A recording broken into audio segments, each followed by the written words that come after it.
اعوذ باللہ من الشیطان الرجیم بسم اللہ الرحمن الرحیم نحمدہ ونصلی علی رسول اللہ وعلی آل رسول اللہ اما بعد فقط۔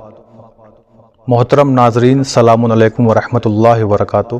سب سے پہلے ہم آپ حضرات کی خدمت میں اپنی جانب سے اور ظہور میڈیا کی جانب سے امام حسن عسکری علیہ السلام کی ولادت کے پرمسرت موقع پر مبارکباد پیش کرتے ہیں۔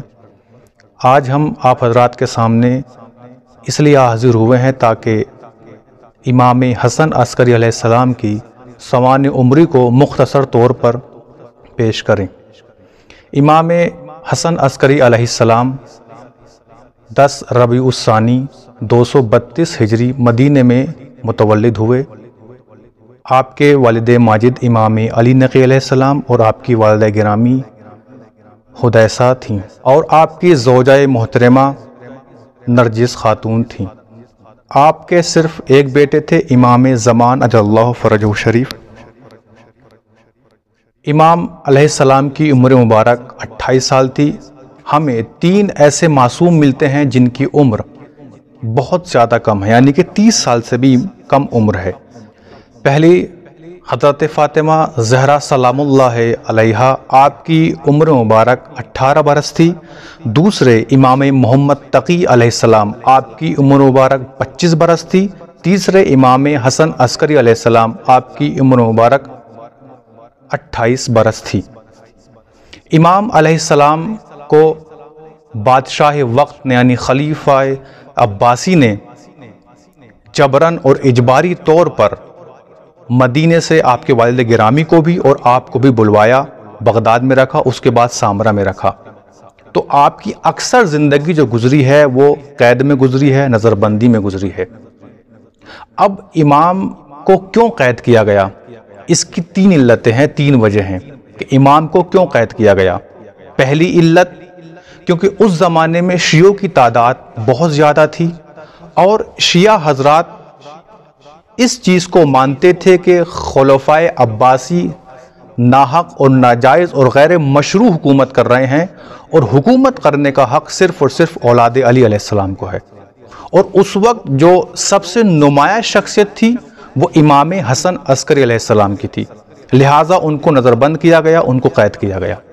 دوسری وجہ، خلفائے عباسی جانتے تھے روایتوں کے ذریعے سے، متواتر روایتوں کے ذریعے سے جانتے تھے کہ جو مہدی موعود ہوگا وہ امام حسن عسکری علیہ السلام کی نسل سے ہوگا، لہٰذا ان کی پوری کوشش یہ تھی کہ مہدی موعود کی ولادت نہیں ہو، جس طریقے سے فرعون کی کوشش یہ تھی کہ حضرت موسیٰ پیدا نہیں ہوں۔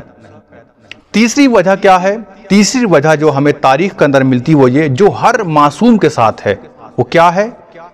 ہمارے ائمہ طاہرین سے بغض و حسد، ان کے فضائل و کمالات سے حسد کرنا، جس کی بنا پہ ہمارے ائمہ کو پر ظلم کیا گیا اور ان کو قید کیا گیا۔ یہ امام کے قید کرنے کی 3 وجہ تھیں۔ اب جو امام کا مشہور لقب ہے وہ ہے عسکری۔ امام کو عسکری کیوں کہا جاتا ہے؟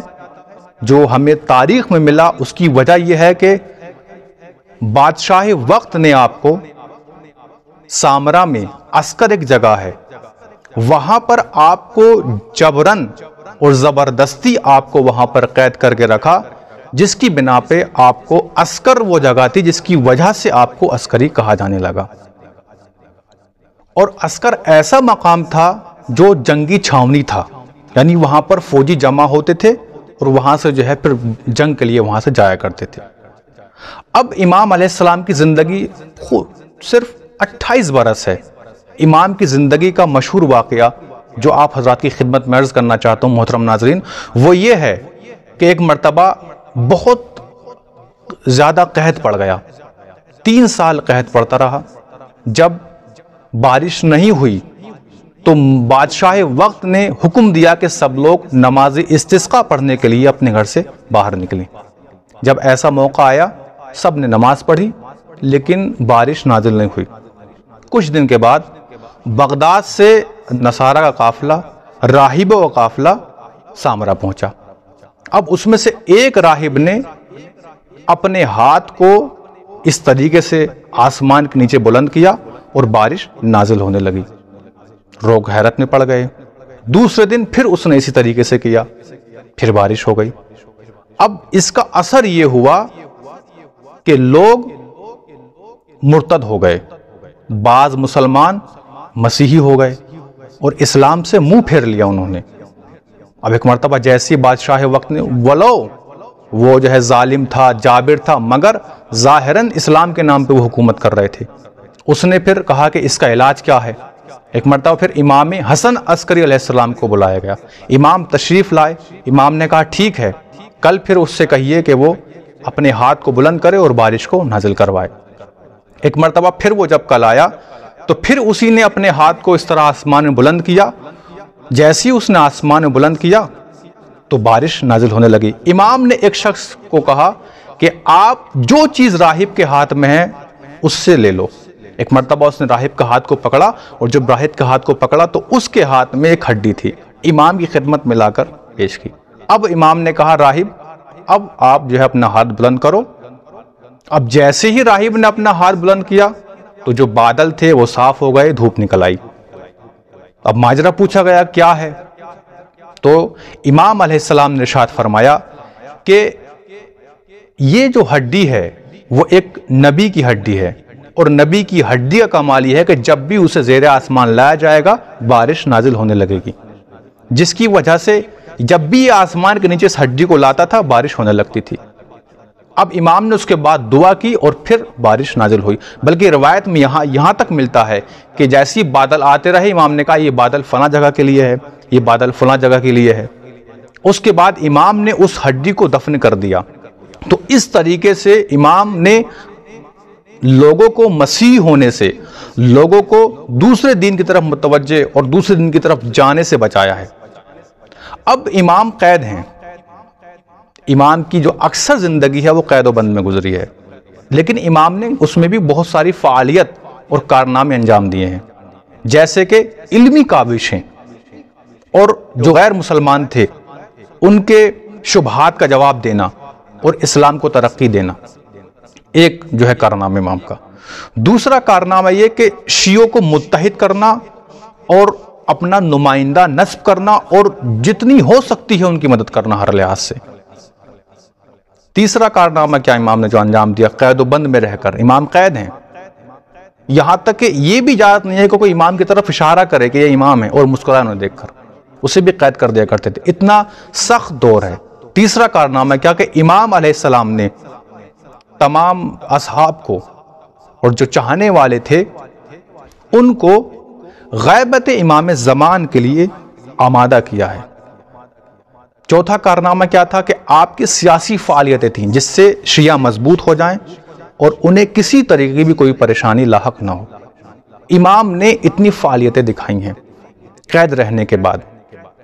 اب محترم ناظرین، امام کو قید کیا گیا، اور جو روایت کا اندر ہے کہ یہاں تک کہ جو امام کی تاریخ میں سیرت میں ہمیں ملتا ہے، کیونکہ مختصر طور پر بیان کرنا ہے، لہٰذا جو ملتا ہے کہ امام کو جو ہے بادشاہ وقت نے خونخوار درندوں کے درمیان ڈال دیا، شیروں کے درمیان ڈال دیا، وہاں پر امام کو قید کر دیا گیا تاکہ امام ختم ہو جائیں۔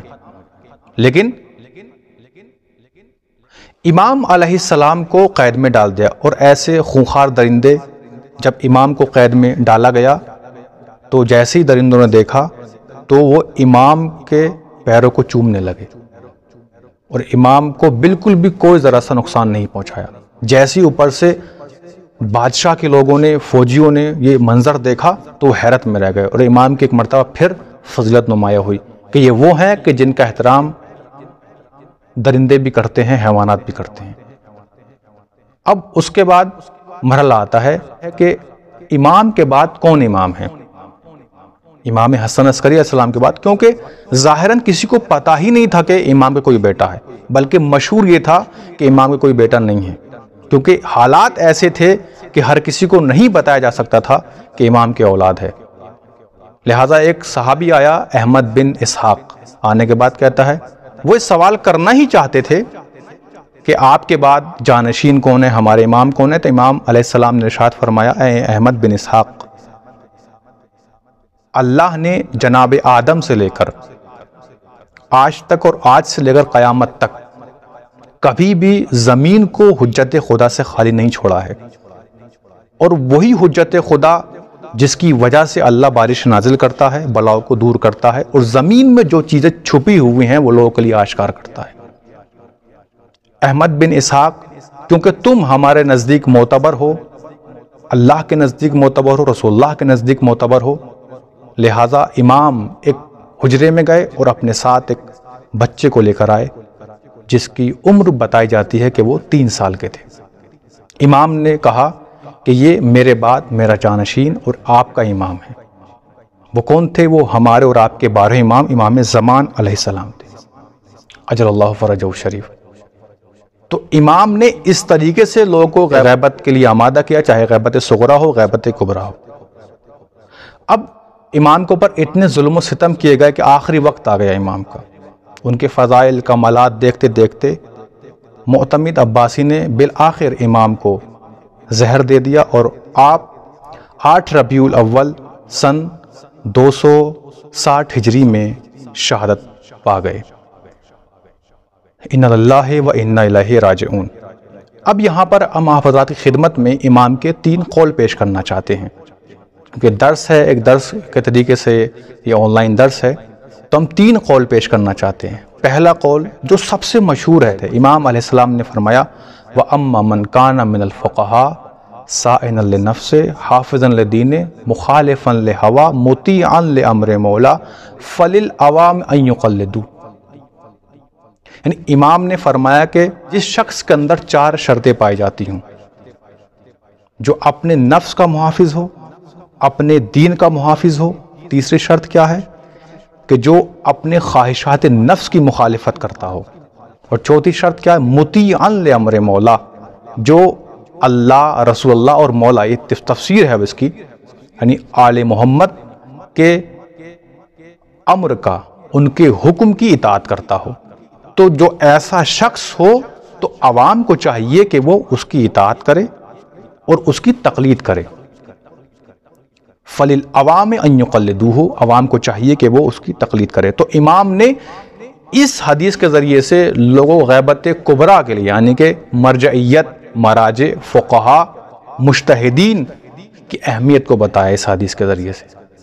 دوسری جو حدیث آپ کے سامنے پیش کرنی، وہ امام علیہ السلام فرماتے ہیں خصلتان لیس فوقہما شیء الایمان باللہ ونفع الاخوان۔